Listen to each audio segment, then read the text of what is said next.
Assalamualaikum warahmatullahi wabarakatuh. Perkenalkan, saya Ahmad Nugroho Jati.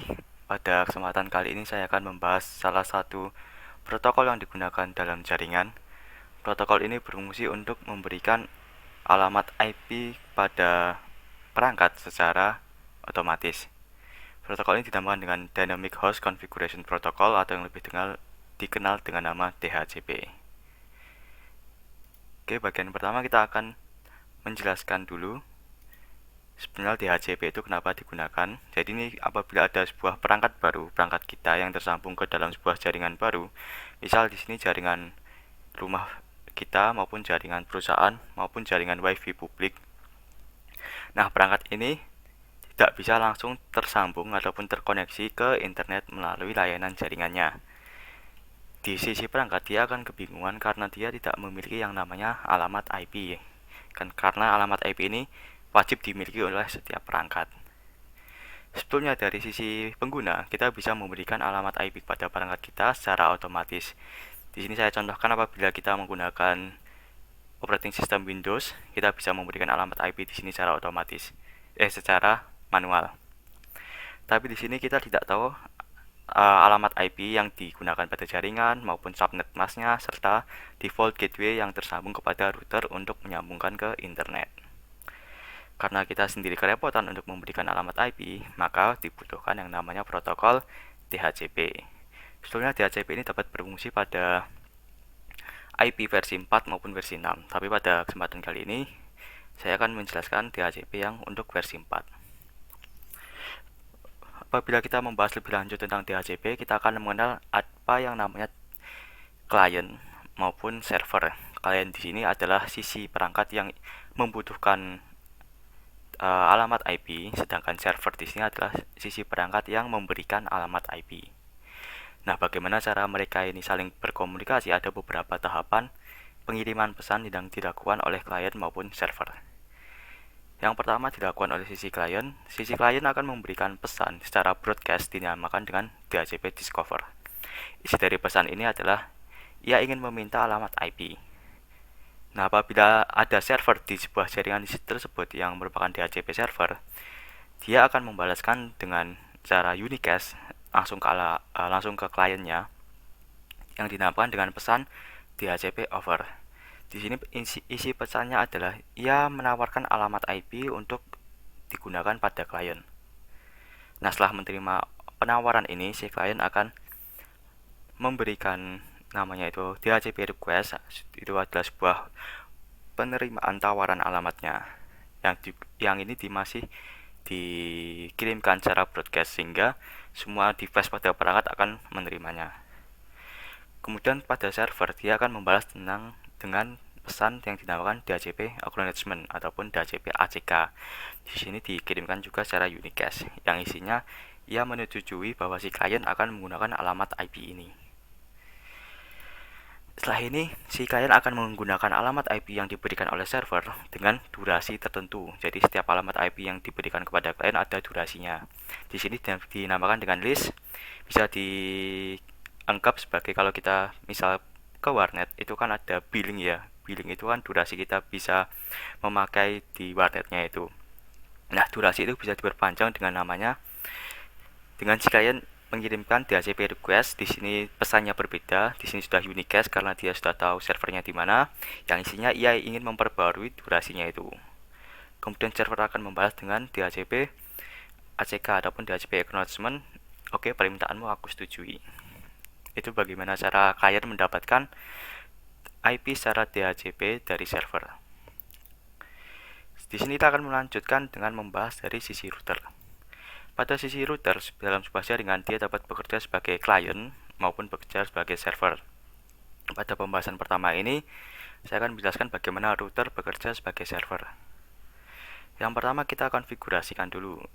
Untuk konfigurasi kita bisa masuk dulu ke bagian sini. Anda bisa misal menggunakan terminal.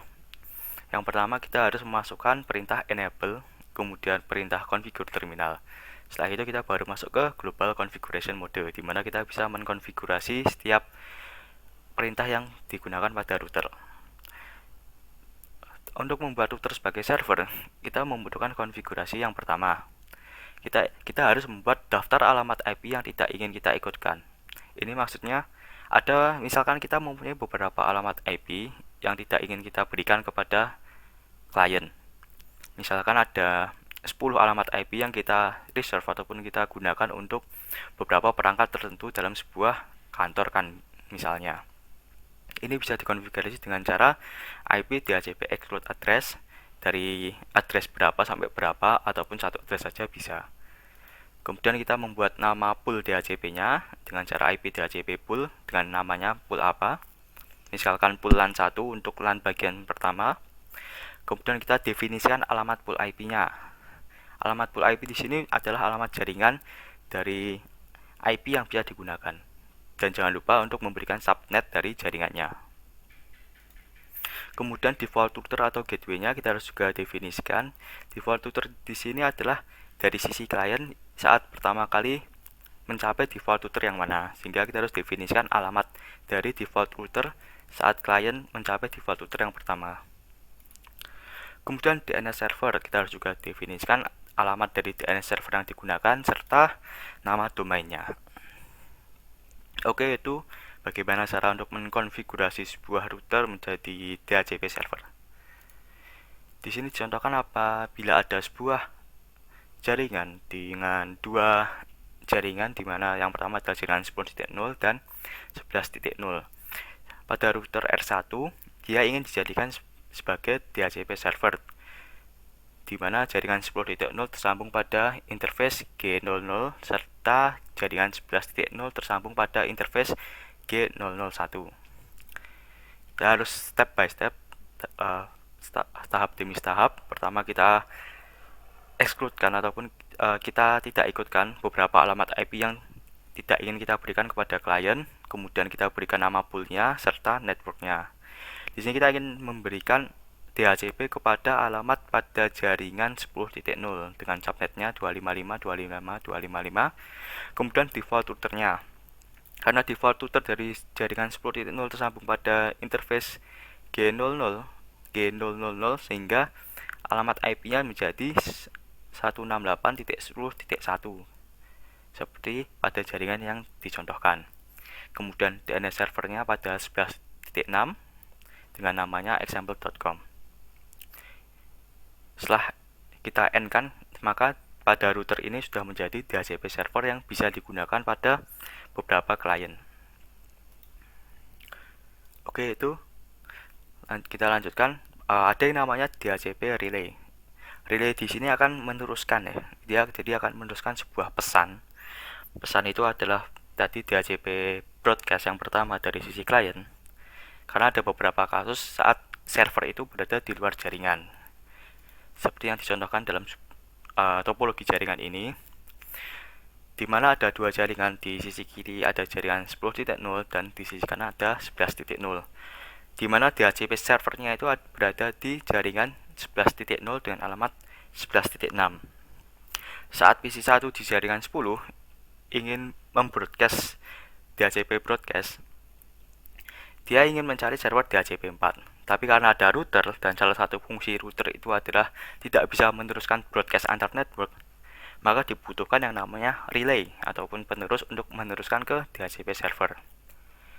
Hal paling penting yang harus diperhatikan saat kita ingin membuat relay adalah interface pada router yang tersambung ke jaringan yang membutuhkan relay. Di sini kan karena 10.0 itu tersambung pada interface G000 di router 1, sehingga kita harus mengkonfigurasi pada interface tersebut dengan cara tadi kita masuk dulu ke interface-nya, kemudian memberikan konfigurasi IP helper address ke alamat DHCP server. Di sini adalah 11.6.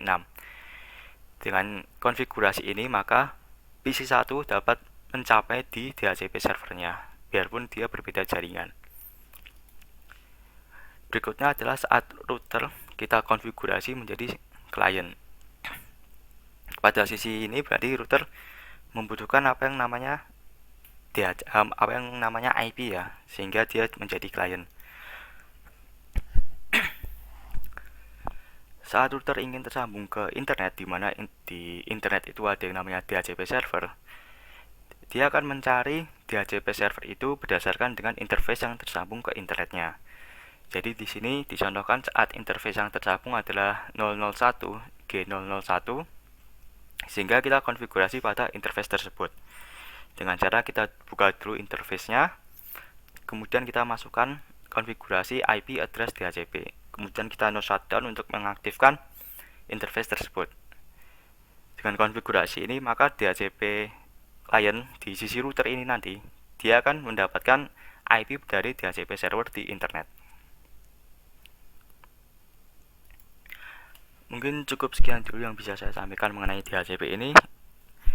Mungkin di lain kesempatan nanti saya akan membahas tentang DHCP DHCP versi 6, DHCP V6.